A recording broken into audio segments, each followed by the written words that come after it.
Bismillahirrahmanirrahim. Assalamualaikum warahmatullahi wabarakatuh. Alhamdulillah wassalatu wassalamu ala Rasulillah sayyidina wa maulana Muhammad ibni Abdullah wa ala alihi wa sahbihi wa man walah. La haula wa la quwata illa billah. Rabbi syrah li sadri wa yassir li amri wahlul 'uqdatam min lisani yafqahu qawli. Amma ba'du. Mari kita awali kajian kita dengan pembacaan surat Al-Fatihah. Semoga kita bisa terus istiqomah membaca kitab yang penting ini bagi kita semua, dan kita insyaallah bisa sedikit-sedikit bisa menghatamkan kitab ini insyaallah. Ala hadhihi niyyah wa ala kulli salahah wa ila manawaina wa ila mana wa aslafana salihun wa ila hadratin nabil mustafa sayyidina Muhammad sallallahu alaihi wasallam. Bismillahil Fatihah. A'udzubillahi minasyaitonir rajim. Bismillahirrahmanirrahim. Alhamdulillahirabbil alamin. Arrahmanirrahim. Maliki yaumiddin. Iyyaka na'budu wa iyyaka nasta'in. Ihdinas siratal mustaqim. Siratal ladzina an'amta 'alaihim ghairil maghdubi 'alaihim waladdallin. Amin. Baik, langsung aja kita mulai kajian kita insyaallah sebentar, tapi semoga bisa paham semua, bisa bermanfaat untuk diri kita semua dan untuk keluarga kita dan untuk semua orang yang kita cintai insyaallah. Hadirin sekalian, rekan-rekanku yang saya hormati di sini, para sesepuh, Pak Sahrul, Pak Sofi dan bapak-bapak yang lain, Pak Asyikin, Pak Musyafa dan semua bapak-bapak yang lain.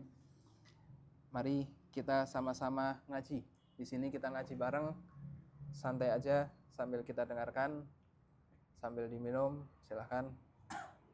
Kajian kita kemarin itu sudah muqaddimah, sudah kita baca.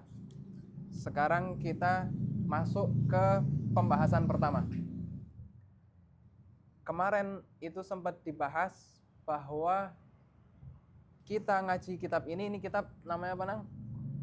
Kitabnya Bidayatul Hidayah. Ini kitab Bidayatul Hidayah, permulaan hidayah.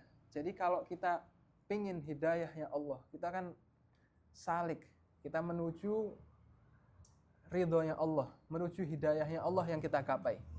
Lah kita nggak usah ke hidayah-hidayah yang paling tinggi, ini aja kita amalkan, insya Allah kita bisa jadi wali, kita bisa jadi kekasihnya Allah. Jadi orang yang mampu mengamalkan isi kitab ini, Bidayatul Hidayah, permulaan hidayah, semoga dapat hidayahnya Allah, sehingga dia menjadi kekasihnya Allah. Itu. Jadi kita kalau benar-benar ngamalin kitab ini, jadi wali deh, jadi kekasihnya Allah. Mau nggak jadi wali? Mau nggak? Mau kan? Makanya ayo bareng-bareng kita, semoga bisa Allah beri taufik kepada kita sehingga kita bisa mengamalkan isi kitab ini. Baik, langsung aja kita ke pembahasan pertama.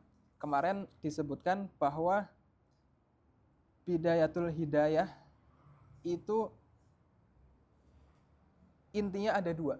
Isi kitab ini kan kemarin menjelaskan tentang ada berapa? Ada 3. Isi kitab ini itu ada 3. Pertama tentang perintah Allah, yang kedua nanti tentang larangan Allah, yang terakhir tentang hubungan kita antara kita makhluk hidup sesama manusia dan antara kita dengan Allah. Ini pembahasan pertama tentang ketaatan, tentang perintah Allah nih. Pembahasan pertama dulu tentang taat kepada Allah. Isinya taat kepada Allah semua nanti dibahas di situ. Dari kita bangun tidur sampai kita tidur lagi. Itu ada semua. Semua perintah-perintah Allah itu apa aja dibahas di sini. Maka ini kita mulai dari pembahasan pertama, yaitu ketaatan kepada Allah, perintah-perintah Allah. Disebutkan di sini,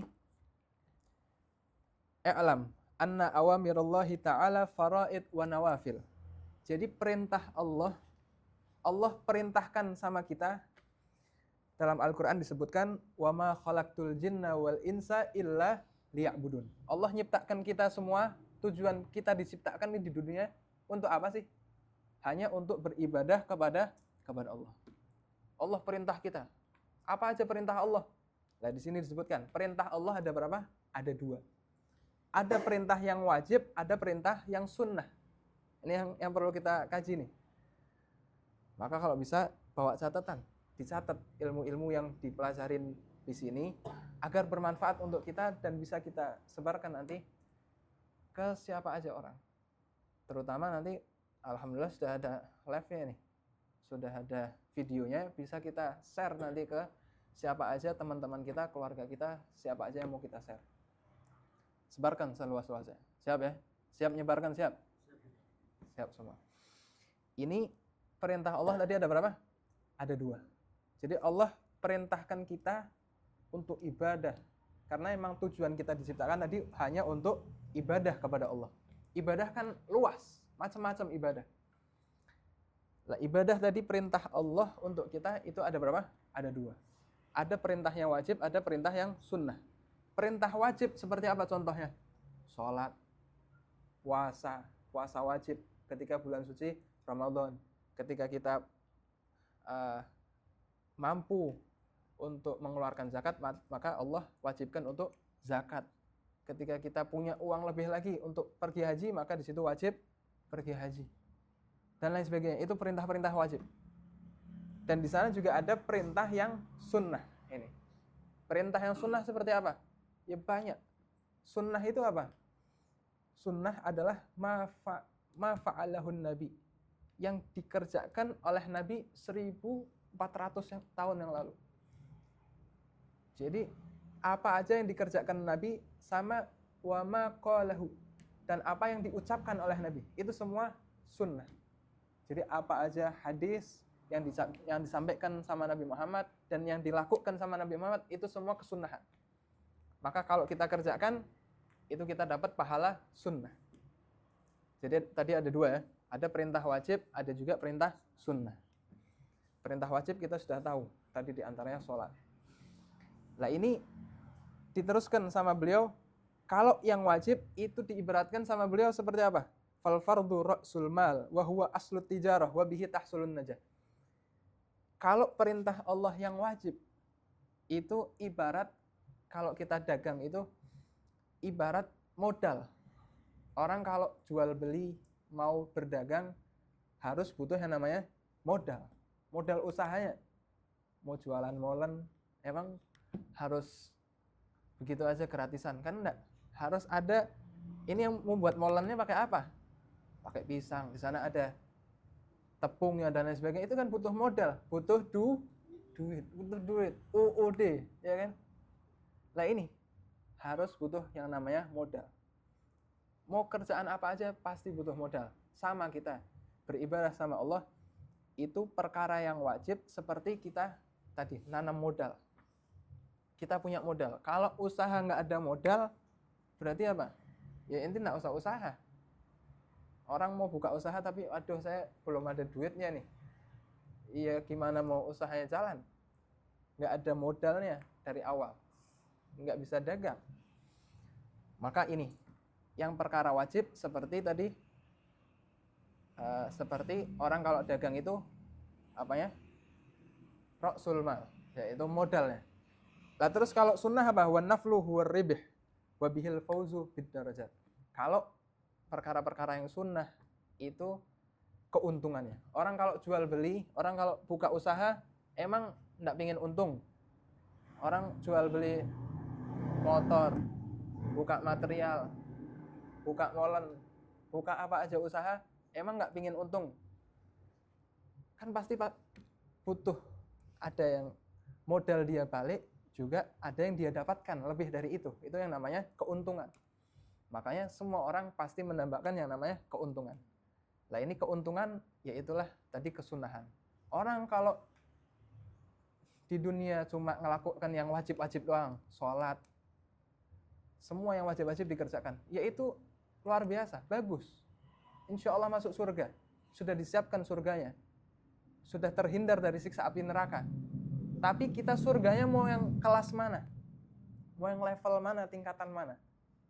Yang menentukan tingkatan kita di surga yaitu ini. Perkara yang sunnah. Maka jangan remehkan kita sama ibadah-ibadah yang sunnah. Soalnya terkadang kita sekarang sama sunnah itu kita sepelekan. Sunnah ini, sunnah apa aja yang kita tahu coba sunnah? Seperti ketika wudhu. Ketika kita wudhu, itu membasuh, pertama kan kumur. Kumur, istinsyak, masukin air ke hidung, itu semua sunnah. Terus basuh telinga, itu sunnah. Terkadang orang nggak basuh itu, nggak mau kumur, terus nggak basuh telinga, dianggapnya cuma sunnah. Bukan cuma sunnah, itu perkara yang penting. Seperti kita tadi jual beli, nggak ada untungnya. Kita jual beli tapi nggak dapat untung, mau nggak? Kan nggak mau. Pasti orang ini mau dagangannya dapat untung. Makanya ini keuntungan itu yang menentukan adalah tadi kesunahan. Kalau kita pingin derajatnya tinggi di surga bersama Rasulullah kelak, ya perbanyak sunnahnya, perbanyak amalan-amalan sunnah. Habis kita sholat wajib, habis sholat udah, habis salam, kalau orang Jawa nyebutnya salam pelencing, salam wes langsung pelencing. Enggak, habis sholat yang wajib masih ada sholat sunnahnya, jangan ditinggalkan. Makanya kita kadang terlupakan sama yang perkara-perkara sunnah ini, karena kita anggap remeh begitu saja. Cuma sunnah. Akhirnya kalau orang mengentengkan yang sunnah, nanti lama-lama dia pasti ngentengin lagi yang wajib. Dia kalau sering terus yang sunnah dientengin, nanti yang wajib bakal dientengin juga. Na'udzubillah. Makanya pertama, jangan sampai kita tadi tinggalkan yang wajib. Yang wajib itu sudah pasti wajib dari Allah. Kalau ditinggal, makanya kalau wajib itu apa? Wajib itu ma yuthabu ala fi'lih wa yu'aqabu ala tarkih. Perkara wajib itu yang diperintahkan sama Allah wajib nih. Seperti sholat tadi, zakat, puasa bulan Ramadan, itu kan wajib. Kalau kita nggak kerjakan, wa yu'aqab ala tarkih, disiksa sama Allah di api neraka, diadab di api neraka. Na'udzubillah. Sampai nggak sholat 5 waktu sehari 24 jam, nggak mau nyempetin sholat. Nah ini, na'udzubillah, nanti bakal disiksa di api neraka. Na'udzubillah. Wa yusabu ala fi'lih. Kalau kita kerjakan, dapat pahala dari Allah. Dapat pahala. Jangan remehkan. Pahala fardu lebih tinggi daripada pahala sunnah. Jadi yang fardu tetap kita kerjakan. Dan kita tambah tadi perkara-perkara yang wajib dengan perkara yang sunnah. Kalau sunnah apa? Ma yusabu ala fi'lih wa la yu'aqab ala tarkih. Dikerjakan dapat pahala, sunnah kan? Dapat kesunahan. Tapi kalau orang nggak ngamalin sunnah, ya nggak dosa, nggak apa-apa. Tapi sayang, rugi.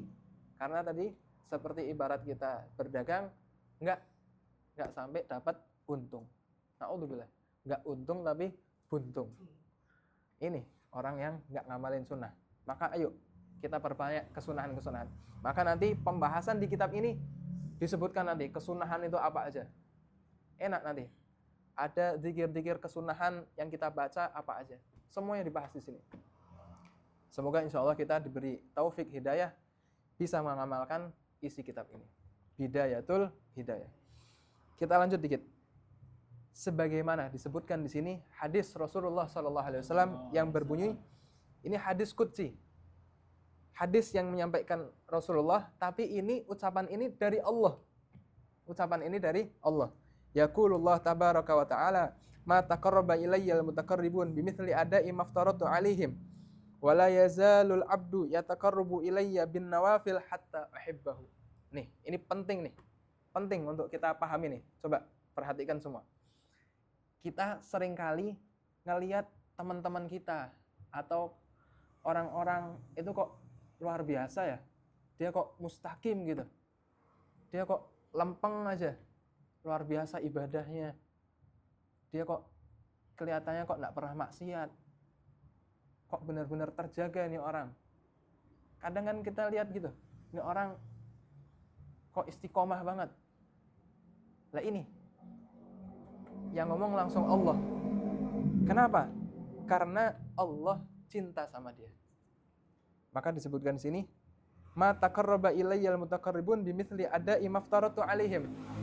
Kalau orang mau PDKT sama Allah, mau deket sama Allah, itu bukan hanya ngamalin yang fardu-fardu aja. Fardu mah memang itu kewajiban. Tapi di sana ada yang namanya kesunnahan. Kalau mau deket sama Allah, itu nggak cuma fardu. Tapi wala yazalul abdu yataqarrabu ilayya bin nawafil hatta uhibbahu. Jadi orang kalau mau benar-benar tadi dikata predikat muttaqarribun, orang-orang yang dekat sama Allah, yang ibadah sama Allah, yang istiqomah di jalan Allah, maka perbanyak yang namanya kesunahan, nawafil, sunnah-sunnah, apa aja dikerjakan.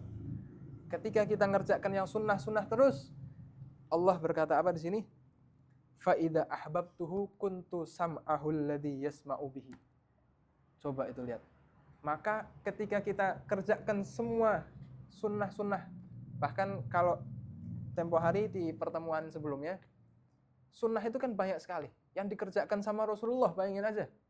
Yang dulu dikerjakan sama Rasulullah kan sangat amat banyak. Bahkan kemarin kita bahas di 2 rakaat subuh. Subuh kan 2 rakaat. Itu sampai ada Habib Idrus kan kemarin. Itu nulis kesunahan yang ada di 2 rakaat subuh sampai berapa? 500 kesunahan. 500 sunnah yang ada cuma di 2 rakaat. Bayangin itu. Sunnah-sunnah yang dikerjakan sama Rasulullah apa aja? Itu 500 sunnah. Ulama-ulama yang lain sebelumnya kan nulis cuma 200, 300. Ini beliau Habib Idrus sampai mentok ke 500. Bayangin itu. Itu cuma sunnah-sunnah yang ada di 2 rakaat subuh. Gimana lagi sunnah-sunnah yang biasa kita kerjakan sehari-hari. Dari kita bangun tidur sampai kita tidur lagi. Maka nanti di sini disebutkan apa aja sunnah-sunnah, apa aja zikir-zikir dan lain sebagainya. Ini tadi. Jadi jaminan orang yang terus ngamalkan sunnah-sunnah, maka Allah akan menjadi pendengaran dia. Artinya apa? Allah jadi kuping gitu? Enggak. Tapi Allah atur pendengaran dia sehingga dia dengar hal-hal yang baik. Telinganya kalau dengerin yang maksiat langsung keceklek gitu, langsung nggak pingin dengerin yang aneh-aneh. Pinginnya dengerin nasihat-nasihat agama, ke majelis taklim, senang dia. Dengar nasihat, dia senang. Tapi begitu denger karaokean, denger konser, langsung aduh, maaf, saya nggak dulu. Ini artinya dia sudah dicintai oleh Allah. Tandanya orang dicintai Allah ini. Jadi jangan kita remehkan, ente soal 5 amat sih, nggak mau ikut kesini, nggak mau ikut. Ini karena Allah sudah pilih dia jadi walinya Allah, jadi kekasihnya Allah. Maka Allah ibarat pendengaran dia. Artinya pendengaran dia terkontrol. Pendengaran dia diatur sama Allah sehingga tidak mendengarkan yang maksiat-maksiat tadi. Apa aja tadi pendengarannya? Terus semua, seluruh raga dia setelah pendengaran, wa basaruhul ladzi yubsiru bihi, matanya enggak mandang kepada yang tidak diridhai oleh Allah. Matanya senangnya mandang ke alim ulama, ke majelis taklim, ke kitab, ke pengajian dan lain sebagainya. Enggak senang nih mata mandang yang maksiat-maksiat, mandang-mandang yang tidak diridhai oleh Allah. Nggak senang. Itu tanda orang sudah dicintai oleh Allah. Jadi kekasihnya Allah. Yang kita sebut dengan wali. Itu. Orang kalau sudah jadi wali, begini nih. Wali tanda-tandanya ini nih. Apalagi? Pendengaran dia, matanya dijaga sama Allah. Semuanya, lisannya. Walisanahul ladzi yantiqu bihi. Lisannya nggak semudah itu ngomong. Pasti terkontrol lisannya, ngomongnya bagus-bagus. Nggak mau ngomong yang jelek-jelek, apalagi ngumpat, apalagi ngerasani orang, ngomongi orang, apalagi berkata kasar, anjing dan lain sebagainya, binatang-binatang semua disebut. Ini berarti orang Allah nggak demen sama dia. Makanya kita nggak usah nilai orang. Ini nilai untuk diri kita sendiri. Apakah kita termasuk atau bahkan kita jauh dari itu? Maka di sini ngaji ini kita untuk menerih diri kita pribadi. Lisannya dijaga sama Allah. Nggak mudah ngumpat, nggak mudah tadi misuh. Misuh apa sih? Iya itu misuh, berkata kasar. Wa yadahul ladzi yabtishu biha. Jadi tangannya juga nggak mudah mukul orang. Tangannya terkontrol, dijaga sama Allah. Kakinya dijaga sama Allah, melangkah ke tempat-tempat yang diridhai oleh Allah, ke majelis taklim, tempat ke masjid. Itu kakinya benar-benar diarahkan sama Allah terus ke sana. Nggak diarahkan sama Allah ke tempat-tempat yang maksiat. Ini tandanya kekasih Allah nih, tandanya wali ya begini. Makanya kita kalau ngelihat mereka, wah ini orang kok teman kita kok ke masjid banyak, ke masjid mulu. Ini karena dia sudah diarahkan sama Allah. Maka kalau kita ngelihat begitu harusnya kita termotivasi. Waduh, kok dia bisa begitu ya? Kenapa saya nggak bisa? Kita semua bisa, karena kita belum memulai. Mulainya dari apa? Dari kitab ini. Dari kitab ini, ayo kita bareng-bareng mulai dari malam ini. Semoga kita bisa benar-benar terkontrol dari apa-apa yang diridhai oleh Allah. Sehingga kita bisa menjadi kekasihnya Allah. Itu. Jadi kalau sudah benar-benar dijaga sama Allah ini, dia jadi kekasihnya Allah. Kalau kita bahas tentang walinya Allah, itu luar biasa.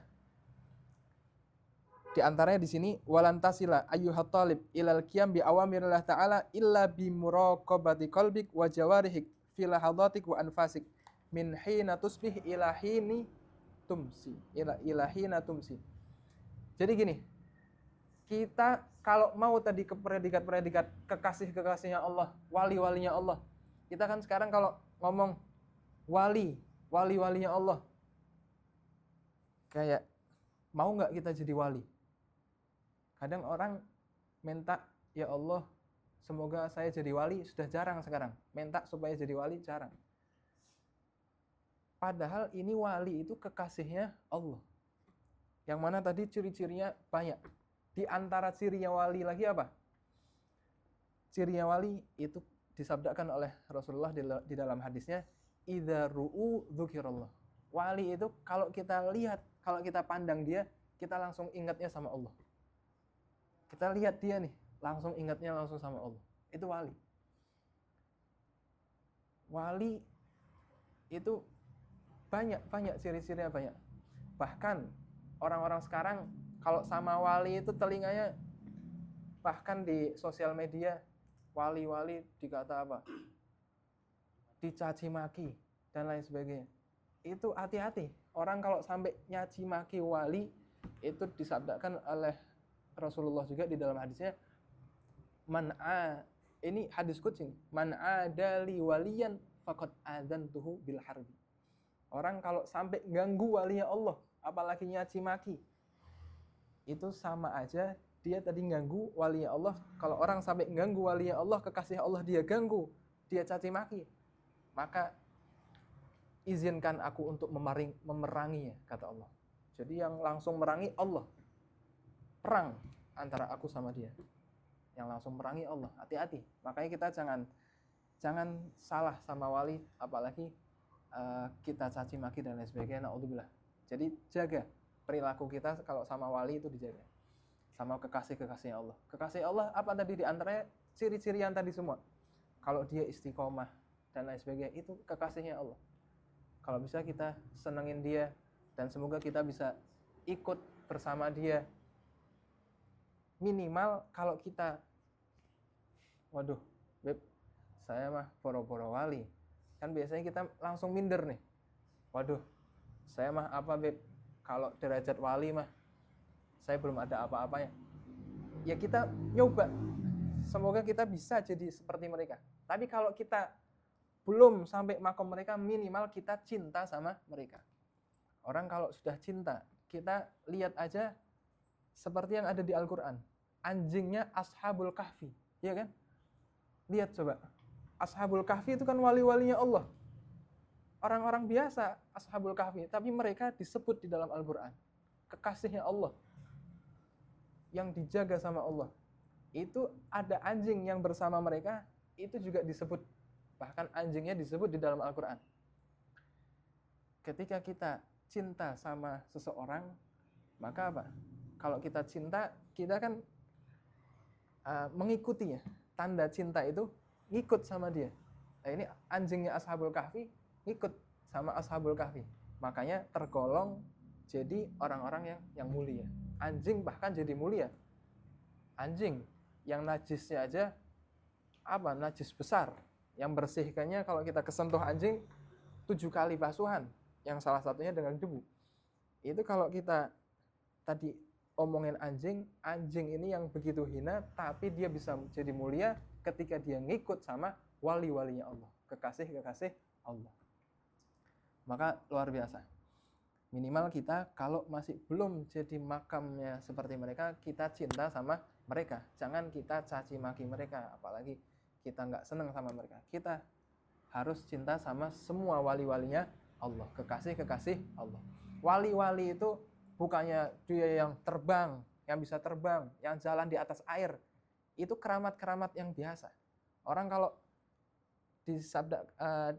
disampaikan di beberapa makalah-makalah ulama itu orang wali kalau nampakkan karomatnya itu seperti aib. Bagi mereka itu aib. Sebenarnya nggak perlu ditampakkan. Mereka ketika nampakkan itu kalau sudah darurat baru mereka keluarkan tuh keramat. Tapi sebenarnya keramat yang paling top, yang paling bagus itu innal istiqamah khairun min alfi karamah. Al istiqamah khairun min alfi karamah. Istiqamah itu lebih bagus, lebih baik dari 1000 keramat. Mau di atas air, mau jalan terbang dan lain sebagainya, itu belum ada apa-apanya sama orang yang istiqomah. Jalan terus di jalannya Allah. Nggak mau maksiat, nggak mau nyamping kanan, nyamping kiri, terus maju. Terus di jalan yang diridhai oleh Allah. Maka ini orang kalau sudah istiqomah itu dia ibarat punya 1000 keramat. Dia jadi kekasihnya Allah. Makanya tanda-tanda orang yang kekasih-kekasih Allah itu tadi, ya mereka yang istiqomah. Mereka yang benar-benar jalannya apa aja, raganya semua yang ngatur langsung Allah. Itu. Dan tadi istiqomah itu bisa kita raih dengan makom yang namanya muraqabah. Muraqabah, tadi disebut muraqabah. Muraqabah itu apa? Ada namanya makom muraqabah. Apa itu muraqabah? Muraqabah itu kita merasa diawasin oleh Allah. Yang ngawasin kita, gerak-gerik kita itu langsung Allah. 24 jam kita sehari semalam itu dipantau langsung sama Allah. Ibarat kita nih, kalau ada CCTV dah. Kita lagi duduk, lagi ngelakuin apa aja, coba kalau lagi lihat CCTV, waduh, ternyata ada CCTV. Langsung pindah kita. Langsung pindah tempat. Karena nggak pingin nanti kita salah-salah gerak, ternyata dipantau sama orang. Ternyata dipantau sama CCTV. Ini baru orang yang mantau. Belum Allah yang menciptakan kita. Allah mantau kita bukan hanya kalau CCTV ada umurnya, ada waktunya. Jam sekian sampai jam sekian. Tapi kalau Allah itu mantau terus dari kita bayi sampai kita meninggal. Kita dipantau terus. Makanya orang kalau punya makom muraqabah ini merasa diawasin langsung sama Allah, dia nggak berani apa-apa, nggak berani bermaksiat. Langsung yang dia pikirkan hanya beribadah sama Allah. Benar-benar ngelakukannya yang baik-baik, nggak mau yang buruk-buruk. Ini semaksimal mungkin kita punya makom muraqabah. Ada cerita sedikit nih sebelum kita akhiri majelis ini. Ada syekh, ada guru merintahkan sama semua murid-muridnya untuk motong ayam. Disuruh semua, jadi masing-masing murid dikasih ayam satu-satu sama dikasih pisau. Potong ayam di tempat yang nggak ada orang yang lihat, nggak ada orang yang tahu. Masing-masing murid langsung bawa ayamnya ke tempat yang sembunyi, di kamar mandi lah, kemana. Masing-masing dipotong tuh ayam, nggak ada orang yang lihat, nggak ada yang lihat. Kata gurunya dipotong di tempat yang nggak ada yang lihat. Semua balik, ayam sudah dipotong masing-masing. Ada satu murid nggak dipotong ayamnya. Ditanya sama gurunya, loh kok belum dipotong nih ayam? Ya wahai syekh, ini gimana saya memotong di tempat yang nggak dilihat, yang nggak ada yang lihat. Sementara semua tempat itu pasti dilihat sama Allah. Semua tempat pasti ada yang lihat, yaitu Allah. Saya jadi nggak bisa motong ini ayam. Akhirnya si Syekh ini, nah ini yang jadikan saya jatuh cinta pada dia. Jadi benar-benar maksudnya dia berarti punya namanya maqam muraqabah tadi. Merasa bahwa diawasin terus sama Allah, sehingga dia tadi nggak sempat untuk motong ayamnya. Di sini dilihat Allah, sana dilihat Allah, semua tempat dilihat Allah. Gimana kita mau maksiat di tempat-tempat yang sembunyi sudah tidak ada orang yang ngelihat, tetap kita dilihat sama Allah. Makanya ini orang kalau sudah punya maqam muraqabah, ngerasa diawasi terus sama Allah, maka dia nggak berani bermaksiat. Maka dia digolongkan orang-orang yang dicintai oleh Allah, wali-walinya Allah. Ini mungkin itu aja yang bisa kita sampaikan pada majelis hari ini. Selebihnya itu semua membahas tentang kesunahan. Di sini terakhir nih, fasri ila ma yulqa ilaika min awamirillah ta'ala alaika min hina tastaikid min manamik ila waqti ruju'ik ila maja'ik. Itu terakhir. Jadi kita nggak bisa, disebut di sini, kita nggak bisa dengan mudahnya, oh saya ingin istiqomah. Istiqomah yang bagaimana? Kalau kita nggak mampu untuk mengatur waktu pola hidup kita. Kita bisa istiqomah itu kalau bisa ngatur waktu kita. Kita punya jadwal. Dari bangun tidur sampai kita tidur lagi, itu kita punya jadwal. Jam sekian saya harus bangun. Jam sekian saya harus tidur. Jam sekian saya harus makan. Jam sekian saya harus sholat. Jam sekian saya harus ibadah. Diatur. Kalau kita sudah punya jadwal begitu, maka nanti insya Allah kita menjalani kehidupan ini dengan enak, sudah punya aturan hidup, nggak jalan begitu aja. Tapi nggak, kita diatur sama jadwal yang kita buat. Jam sekian, jam sekian, jam sekian. Maka nanti di sini fasal pertama nanti tentang bangun tidur. Gimana kita bangun tidur, sampai nanti kita masuk kamar mandi gimana, adab-adabnya apa aja, wudhu, sholat dan lain sebagainya, semua dijelaskan di sini. Maka semoga kita bisa mengamalkan isi kitab ini, dan semoga kita bisa benar-benar mengatur pola hidup kita, mengatur kegiatan rutinitas kita, sehingga kita benar-benar bisa menjadi kekasih-kekasihnya Allah. Amin ya rabbal. Mungkin cukup sekian. Hadza minni wa lafu minkum. Silahkan ketika ada pertanyaan. Ada yang mau ditanyakan? Yang lain?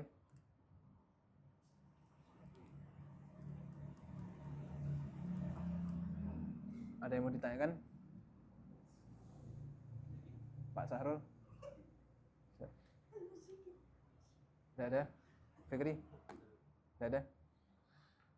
Sudah? Sofi? Tidak ada? Sudah? Cukup?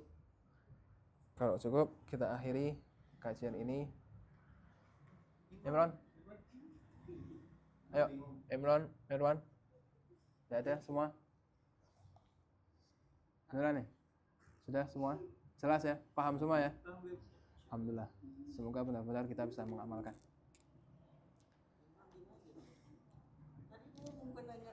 Sudah? Kita akhiri dengan subhanakallahumma wa bihamdika asyhadu an la ilaha illa anta astaghfiruka wa atubu ilaik. Subhana rabbika rabbil izzati amma yasifun wa salamun alal mursalin walhamdulillahi rabbil alamin. Wassalamualaikum warahmatullahi wabarakatuh.